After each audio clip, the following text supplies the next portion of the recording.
Bismillahirrahmanirrahim. Assalamualaikum warahmatullahi wabarakatuh.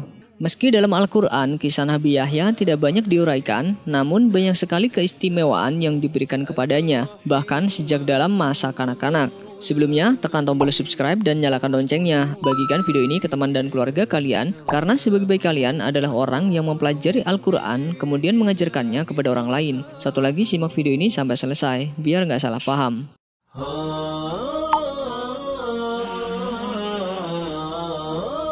Kisah Nabi Yahya alaihissalam tidak terpisahkan dengan kisah ayahnya. Meski sudah tua renta dan rambutnya memutih, Nabi Zakaria terus berdakwah menyeru kaumnya yaitu Bani Israel. Mengetahui umurnya yang tidak muda lagi, Nabi Zakaria alaihissalam tak pernah letih berdoa kepada Allah Subhanahu wa taala agar dikarunia putra yang dapat menggantikannya dalam memikul tugas dakwah. Meskipun ia tahu bahwa istrinya mandul, ia tetap berdoa.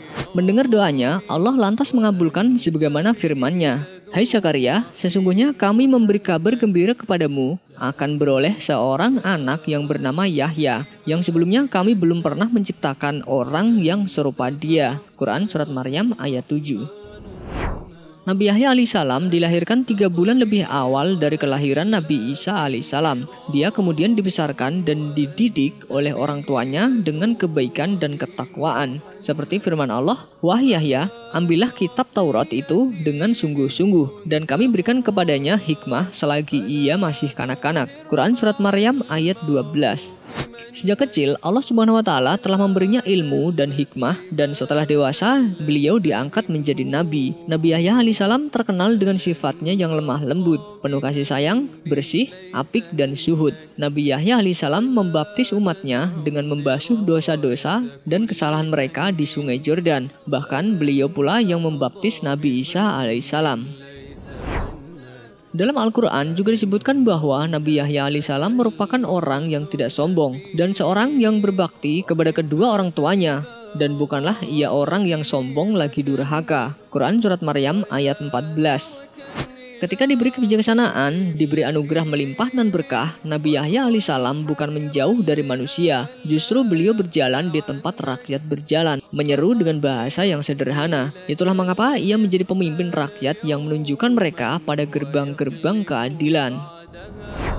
Nabi Yahya juga merupakan salah satu nabi yang diberikan keistimewaan oleh Allah, yaitu selamat dari 3 waktu. Imam Ar-Razi dalam tafsirnya menjelaskan 3 waktu ini. Yang pertama, keselamatan saat manusia dilahirkan ke dunia ini. Setiap manusia berharap kelak anak-anaknya saat dilahirkan dari rahim ibunya dalam keadaan selamat, sehat jasmani dan rohani. Kedua, selamat saat menjelang kematian. Setiap manusia berharap agar dirinya saat maut hendak menjemputnya dalam keadaan husnul khatimah. Dan yang ketiga, keselamatan saat manusia dibangkitkan dari alam kubur. Pada waktu tersebut, manusia akan dibangkitkan sesuai amal perbuatan yang telah ia lakukan. Jika berbuat baik, maka ia akan merasakan kebaikan tersebut. Sebaliknya, jika mereka berbuat kejahatan, ia akan mendapatkan balasannya. Seperti yang tertera dalam Al-Quran yang berbunyi, keselamatan atas dirinya pada hari ia dilahirkan, dan pada hari ia meninggal, dan pada hari ia dibangkitkan hidup kembali. Quran Surat Maryam ayat 15. Imam Ar-Razi menjelaskan bahwa Nabi Yahya alaihissalam saat dilahirkan diberikan keselamatan oleh Allah Subhanahu wa taala. Setan tak mampu menggodanya, juga terhindar dari siksa kubur, serta selamat sampai akhirat. Selain itu juga disebutkan Nabi Yahya alaihissalam tak pernah melakukan dosa, juga dapat menahan nafsu terhadap wanita. Wallahu a'lam bishawab. Wassalamualaikum warahmatullahi wabarakatuh.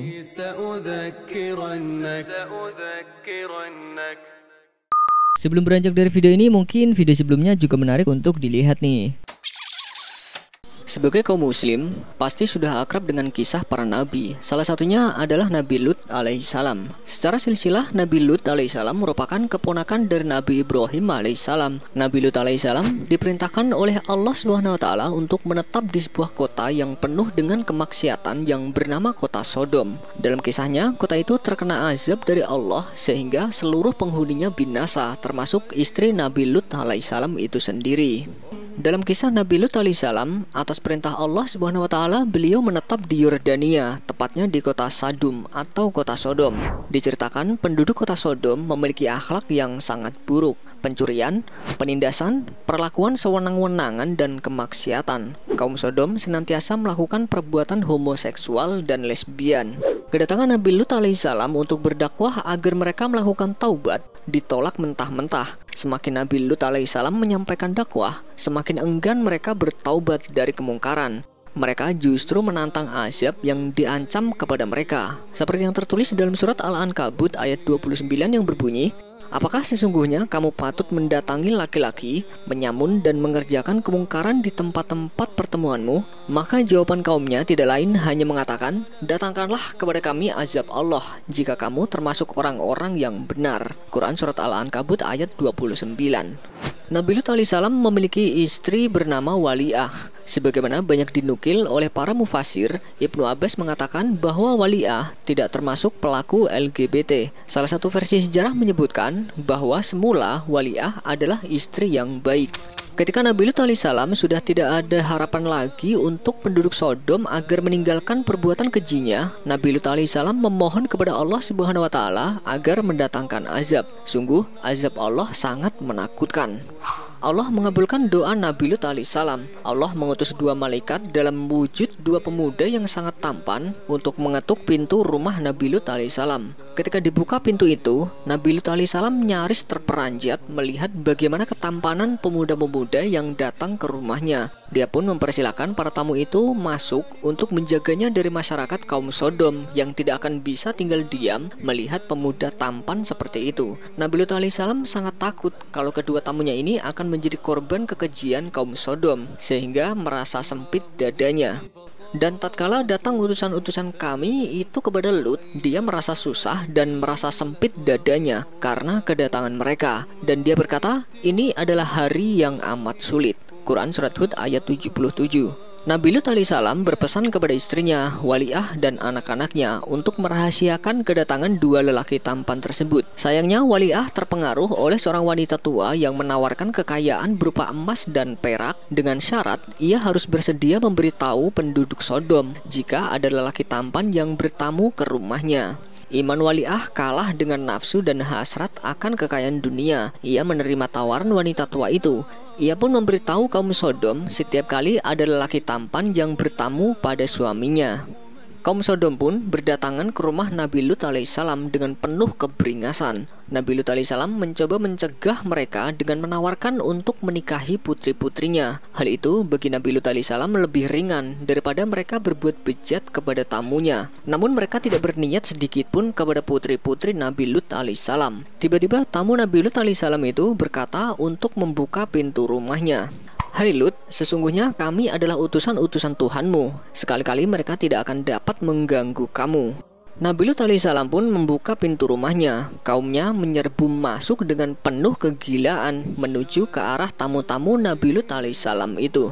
Ketika itulah malaikat menunjukkan kelebihannya. Akhirnya mata mereka menjadi buta seketika. Mereka berteriak kesakitan dan bingung mencari arah. Bertanyalah Nabi Lut alaihissalam kepada malaikat, "Apakah kaumku akan dibinasakan saat ini juga?" Malaikat menjawab bahwa azab akan ditimpakan kepada kaumnya pada waktu subuh nanti.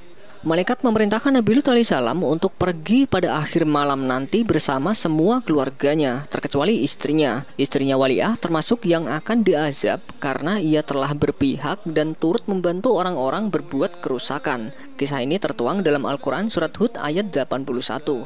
Para utusan berkata, "Hai Lut, sesungguhnya kami adalah utusan-utusan Tuhanmu. Sekali-kali mereka tidak akan dapat mengganggu kamu. Sebab itu pergilah dengan membawa keluarga dan pengikut-pengikut kamu di akhir malam, dan janganlah ada seorang pun di antara kamu yang tertinggal kecuali istrimu. Sesungguhnya dia akan ditimpa azab yang menimpa mereka, karena sesungguhnya saat jatuhnya azab kepada mereka ialah di waktu subuh. Bukankah subuh itu sudah dekat?" Quran Surat Hud ayat 81. Maka tatkala datang azab kami jadikan negeri kaum Lut itu yang atas ke bawah, dan kami hujani mereka dengan batu belerang atau tanah yang terbakar secara bertubi-tubi. Quran Surat Hud ayat 82. Ada juga versi lain yang menyebutkan bahwa Wali'ah ikut diazab karena ia menoleh ke belakang saat berlari bersama suaminya. Bisa jadi karena kepikiran harta, bisa juga diartikan ia sebenarnya hanya iba atau merasa sayang dan kasihan kepada kaumnya. Padahal sebelumnya sudah diwanti-wanti malaikat untuk tidak menoleh ke belakang punggungnya. Bahkan ada cerita lain yang menyebutkan bahwa Wali'ah diazab menjadi tiang garam yang membatu di Yordania yang dijuluki sebagai patung Madam Lot. Formasi batuan setinggi kurang lebih 18 meter ini berada di tepi Laut Mati yang memanjang di antara perbatasan Palestina-Yordania. Sebuah tempat yang diperkirakan sebagai patung istri Lot, di mana istri Lot menoleh ke belakang dan dia menjadi tiang garam.